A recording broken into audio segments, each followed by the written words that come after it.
Hello, everyone. It's Jerry at the Fledge. Welcome to another episode of Every Damn Day. There's an intro for the second time on that version. We would love some feedback. Jeremy Hurt wants to know if you like it or don't like it or what you would change and all of that. So let's get some feedback if you don't mind. And I'll just describe myself real quick. I'm Jerry. I got brown hair, brown eyes. I got a headset on.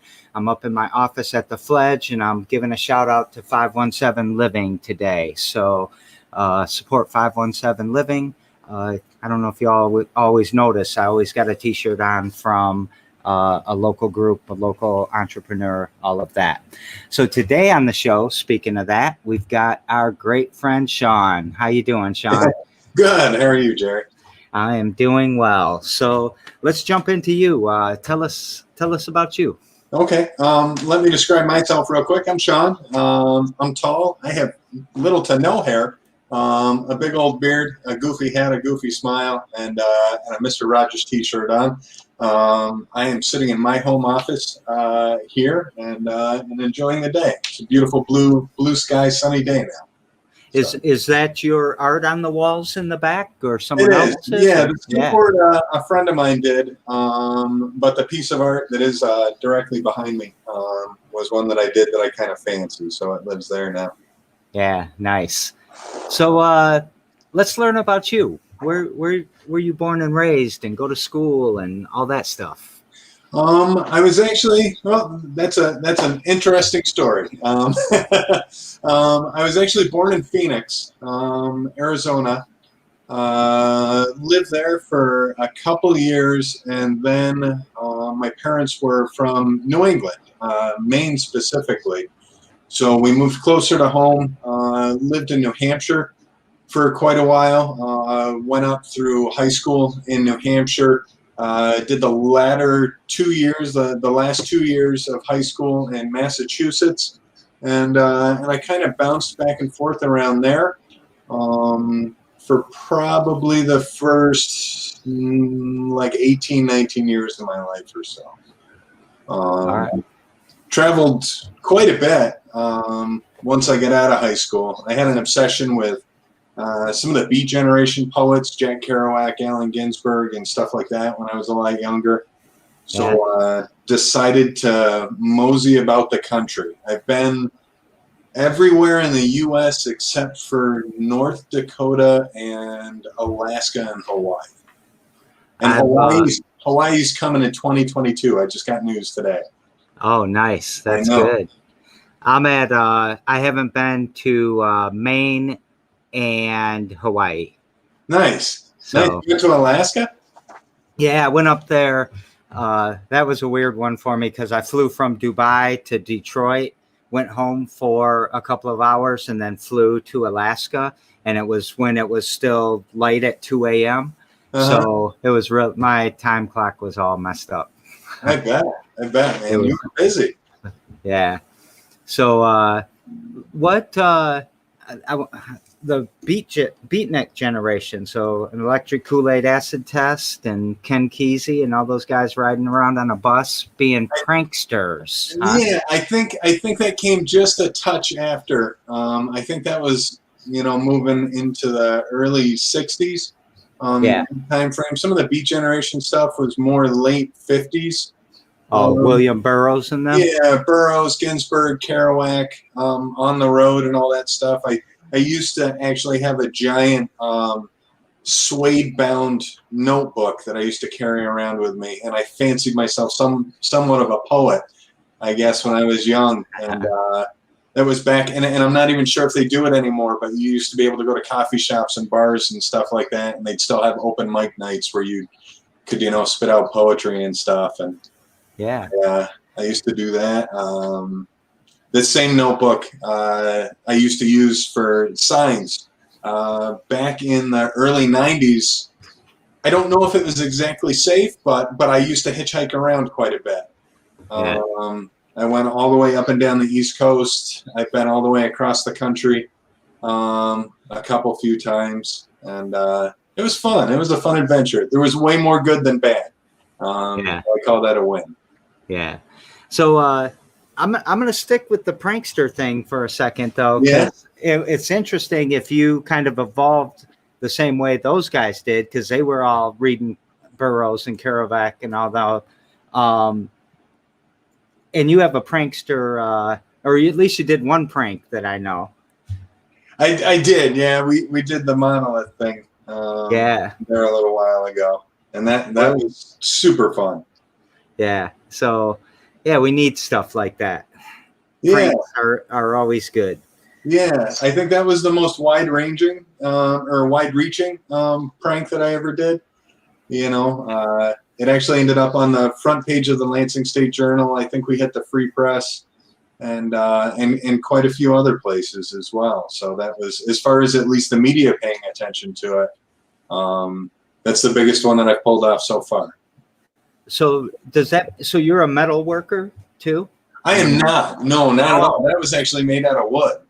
So. Oh, it was? It was, and it was super funny. One of the fun, I thought it was really funny because, you know, people are always critical when you put something out in the public, and especially on Facebook and forums and stuff like that. You know, there's going to be somebody that pees in your Kool-Aid, I guess, for lack of a better description. And there was people that were criticizing my welds on my wooden monolith, which I thought was somewhat interesting. I was like, you know, you're right. I really do need to get a grinder. You know, yeah. Clean that up. That's funny. So, what are you doing now? Let's talk about your projects and, you know, your job. Yeah, my projects right now, I'm not doing a ton. I do have, I have the show at the Katalyst Gallery in Old Town. One of my hobbies is abstract paintings as well. I do paintings large and small, and I also do jewelry, which are kind of very, very small versions of my paintings. And I have that up at the Katalyst Gallery there in Old Town all month. What does that mean, the very, very small paintings? Like, what's your jewelry? What's that? Give me just a second. I can grab you a piece if you want to see. All right.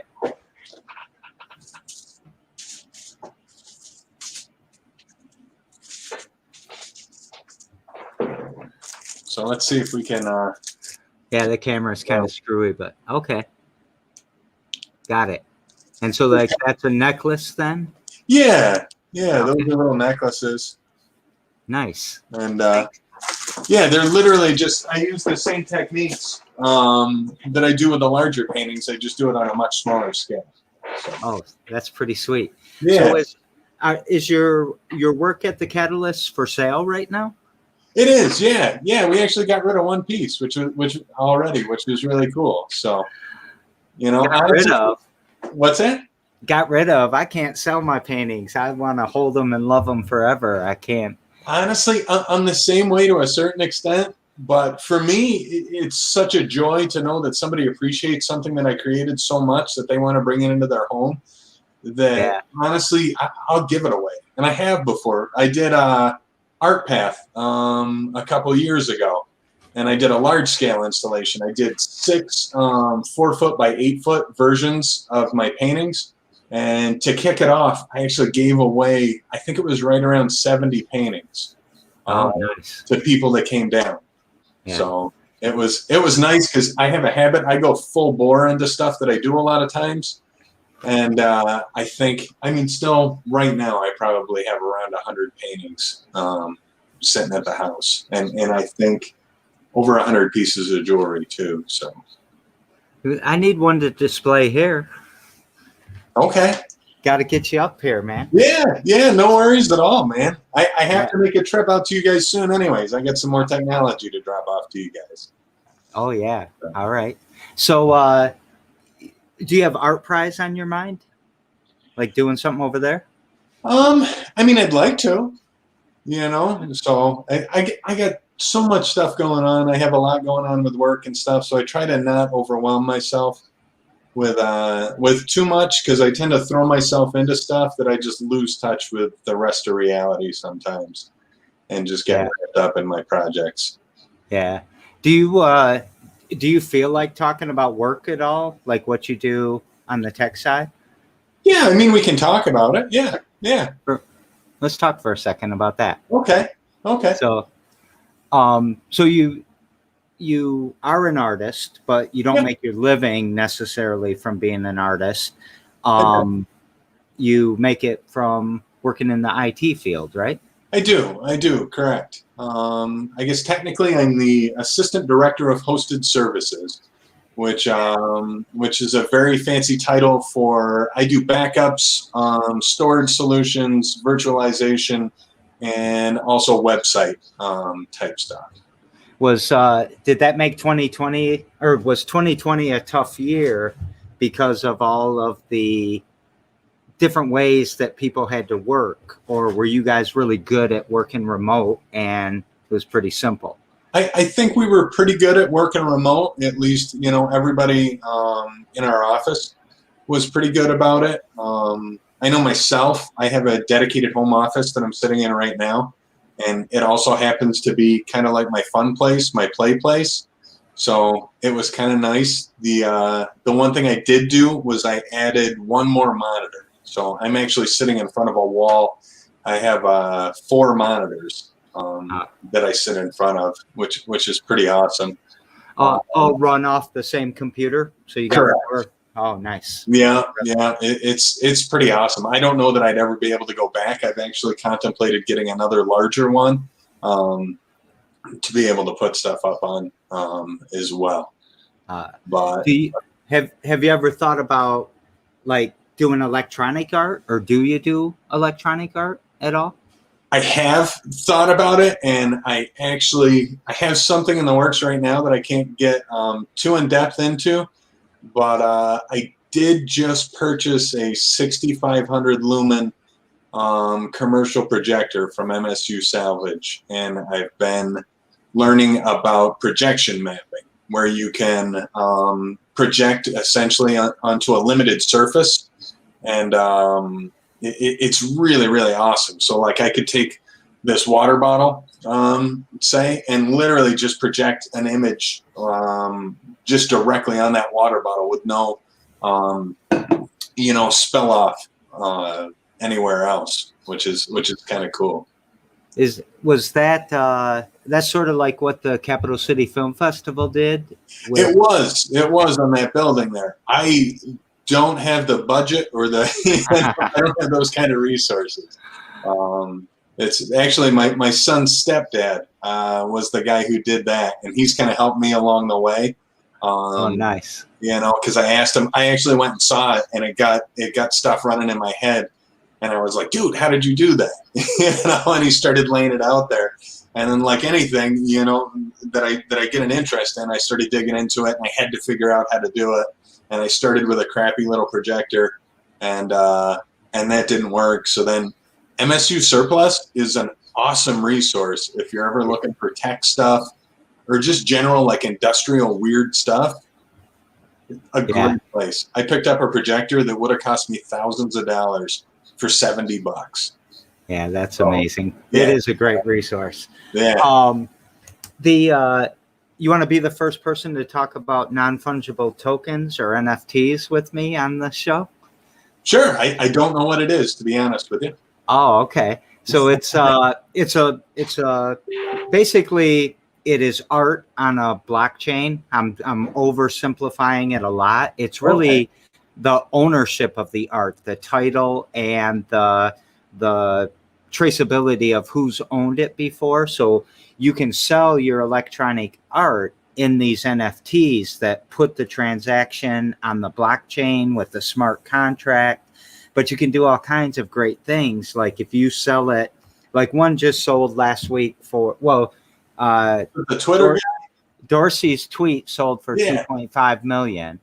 But it's more typical, like a couple thousand for a digital piece of art. And then it almost immediately sells for 10 times more.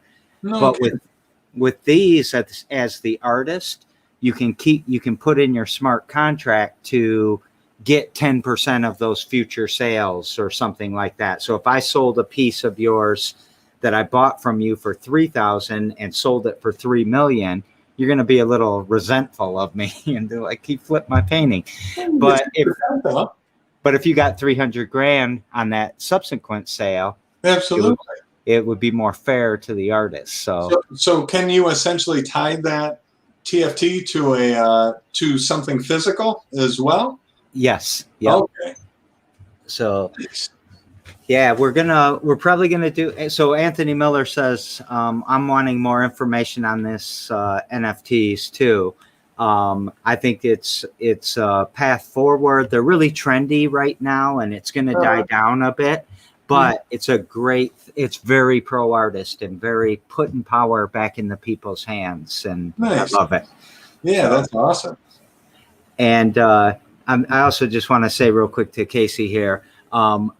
We do events at different times for artists and musicians and coming together and all of that. Please hit us up on Facebook and Messenger, and we will get something more scheduled and detailed to you. So sorry about that little tangent, Shawn. No worries at all, man. So what's your mission? What are you've got the art, you've got the IT, you've got your prank that you did. What would you say your mission is, or do you have a bunch of missions? I don't know that I have a mission per se, man. I just try to live my life. I just try to be happy and try and inspire happiness in the people around me. You know, yeah. I've always felt that you kind of dictate what goes on around you. I mean, I know there's a lot of people that look to a higher power or karma or whatever, but I genuinely think that you influence everything that happens to you.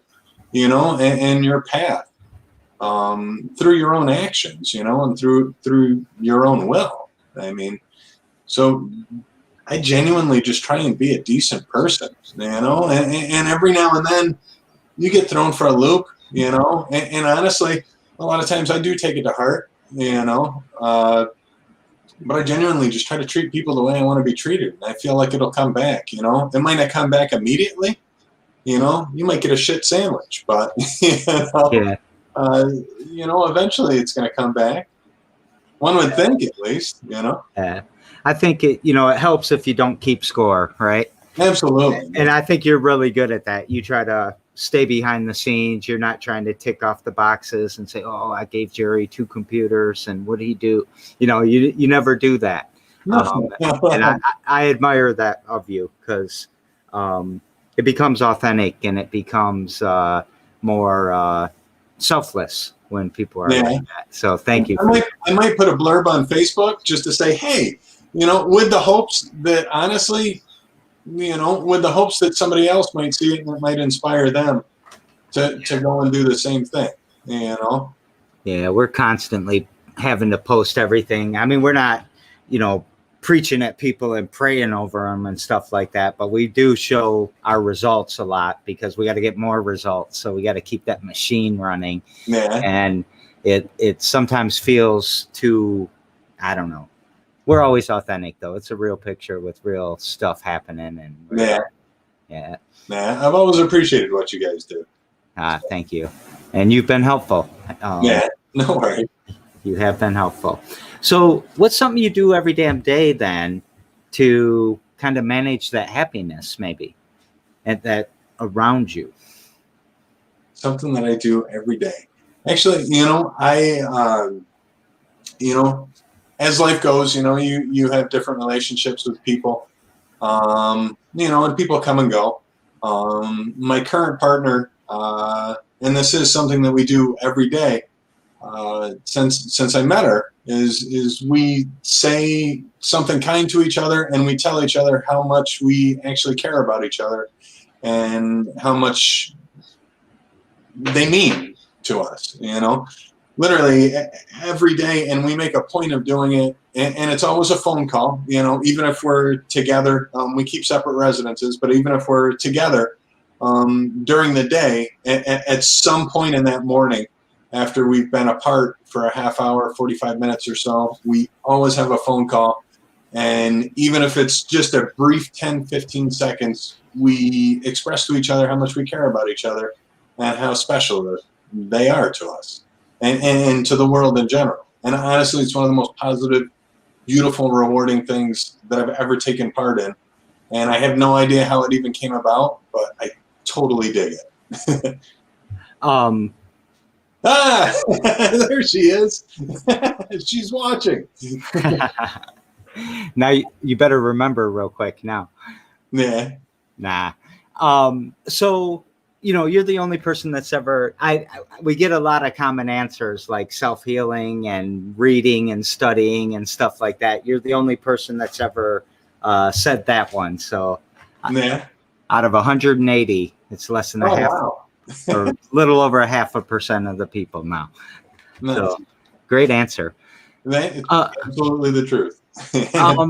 While we're still in the kind of you stuff, how can people find out, like even where the Katalyst gallery is or where their hours are? Is there a website or anything? I believe they have a website. I know they have a Facebook presence for Katalyst Gallery with a K in Old Town. And then I like I said, I know they have a Facebook at least. I believe they have a website. I have a Facebook and a website and Instagram and all that. It's Art is Fluid. If you look that up on Facebook, and then it's artisfluid.com. Out there on the World Wide Web. I am kind of a slacker. It's crazy. I do web design and stuff like that for a living, but I absolutely need to update my website because I don't even have this event on there, unfortunately. But when you look at the numbers, not a whole lot of people stop by. So, and how long does the show run? How long will your stuff be there? I believe we started the first week of March. I believe it's going until that probably the first week of April. Stuff will come down and be rotated out with somebody else's stuff right around that time. Okay. All right. And thank you, Jamie, for sharing the information on the website and all of that as well. Oh, nice. We daisy chain our shows together. So yesterday on the show, I had Tina, who runs Supplemental CEO, and she passes a question to you. And the question that she has for you is, what is the thing you are most looking forward to in either like 2021 or after COVID or post whatever this freakiness is called? I think being able to see people again and actually being able to physically interact with people. I'm a physical person. I'm one, I will put my hand on your shoulder. I will give you a hug. And I really, really miss just being able to shake somebody's hand or give somebody a hug or be within 6 feet of a stranger. Yeah. And concerts. Who doesn't miss concerts? I know love music. And, we were actually supposed to go see the Flaming Lips play out in Colorado last summer. And I was really, really looking forward to that. Colorado is an absolutely stunningly beautiful place.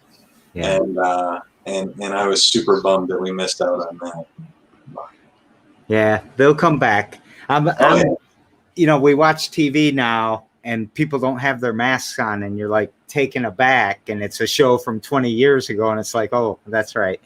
I wonder how hard it's going to be for us to kind of acclimatize to a more natural, no masks, maybe touching each other a little bit more. We're all going to be freaking out still. Yeah. Well, I've talked to some people and some people have said that they still plan on wearing masks in public. Yeah.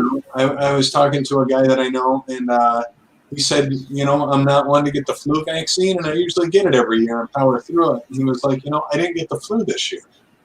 Yeah. So I think, we'll have to see how stuff plays out, but I think that masks in general might become part of mainstream life, and as we know it, at least in public places for some. I used to hang out in Southeast Asia a lot, in Kuala Lumpur in particular, and Singapore, and tons of people would wear masks all the time. And it was during SARS and all of that. So we got to sit down and have a beer one of these days, Jerry. You sound like a much more interesting fellow than I am. No, not at all. Nah.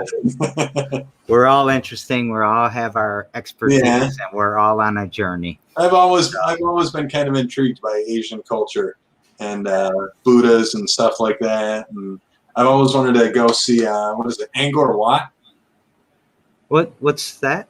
That's the Angkor Wat. It's the giant temple. I want to say Oh, in it's Cambodia. Is it?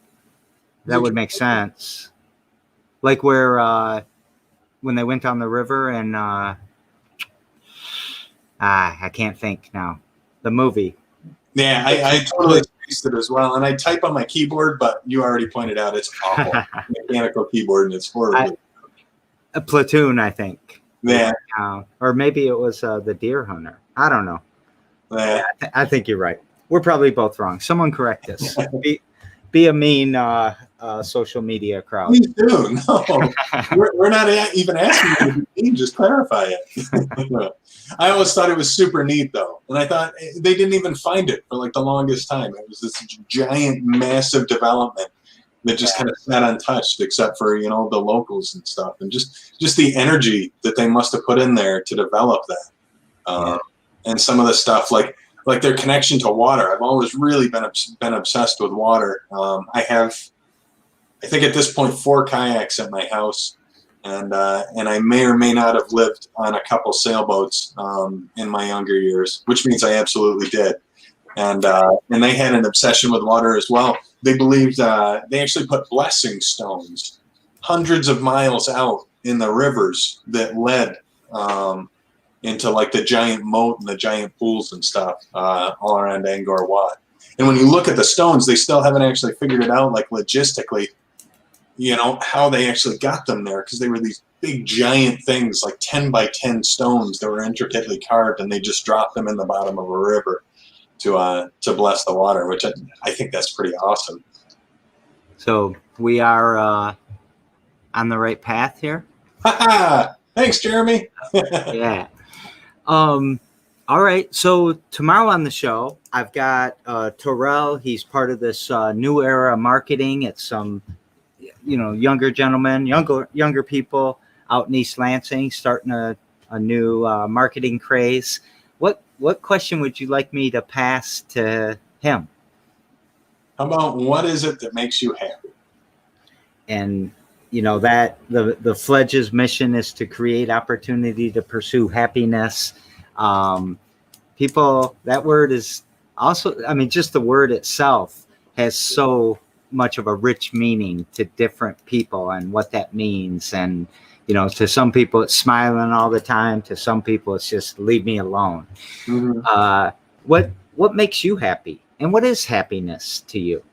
I think, like you said, man, I think happiness has a lot of different definitions to a lot of different people. I mean, and see, now that you're hitting me with the question, that's a pretty deep one. I guess I can blame myself, though. I mean, honestly, happiness is waking up every day and taking that first breath and just going on with life. You know, yeah. I think that every day we're given a wonderful opportunity, you know, just waking up and being on this planet, you know, and it's totally up to you what you choose to do with it. But hopefully you choose to do something good that, you know, enriches lives around you, or, you know, brings happiness or joy to somebody else. Yeah. I really look to Man's Search for Meaning for Kafka, right? Victor Kafka, I think. Look it up, Jeremy Hurt. And I mean, he was in a concentration camp when he was writing out the notes for that book, and he found happiness there. And I don't know, once I realized that he could be happy, then it was easier for me. And I try to, you know, I look to our neighborhoods. That, you know, you said it's what you choose to do with it, but there are, some of us have more obstacles than others, or some of us have less obstacles than others. Mm-hmm. But I think you're right. That mindset of, am I going to do something today? Am I going to move that needle forward? So it's all relative too, right? Yeah, I mean, absolutely. So I've noticed that with like stress and work stuff and just different things in life too, is I say quite often, it's all the weight that you give it. You know, like if you give it weight and you let it weigh you down, then that's what it is. If you don't give it weight, and you just move on with life, then stuff is way easier. It's so easy when you look at your calendar, or for me, when I look at my queue and I have 40 things in there, or I'm in the midst of a giant project and I know that I literally have thousands of tasks in front of me. It's all the weight that I give it. I mean, you're going to get it done eventually anyways, and you should work your butt off if you're given the opportunity to, but it's all that weight that you give it, that's where the stress comes from and stuff, I think. Yeah. And I have to remind myself that. I tell others that sometimes, quite often I have to remind myself that as well. Like just relax, man. Take a deep breath. It'll get done. Yeah. Yeah, life does seem overwhelming sometimes, huh? It absolutely does. Projects and yeah. So, did we forget anything? We forget to talk about anything, promote anything? Not that I can think of. I mean, the only thing that I got going on right now is that show. You never know what I might get into. I'm always looking for something fun. All right. Yeah. What would you like to take us out with? Oh. What do people typically take people out with? Some people just say deuces. I'll see you guys later. Some people say, some advice about the day, or, in the earlier days, it was wear a mask, be safe, and, we'll get through this, or it's all kinds of different things. Yeah. I'm not supposed to be the one saying it. I hear you. How about wear a mask, be safe, be kind to each other. Yeah. Honestly, treat people the way you want to be treated, and I think that it'll come back to you. And I could play us a song. I haven't played harmonica in a while. Do you want to do that? Sure, why not? I would love to do that. Stop, though. I'm gonna give you. I might just take us off as you're playing. Okay. You okay with that? Absolutely. I'm a little rusty. and right before you start, I just want to. Every day at 2 p.m. We're 2 days away. Well, maybe 3 days. We're 2.5 days away from crossing our halfway mark of getting to 365. So you're episode 180, Shawn, if I didn't mention that. So 180 days in a row. I think we've 6 months. I can't believe it. Good Seems job. like yesterday. So everyone, we'll see you later, and we're taking you out with harmonica. All right.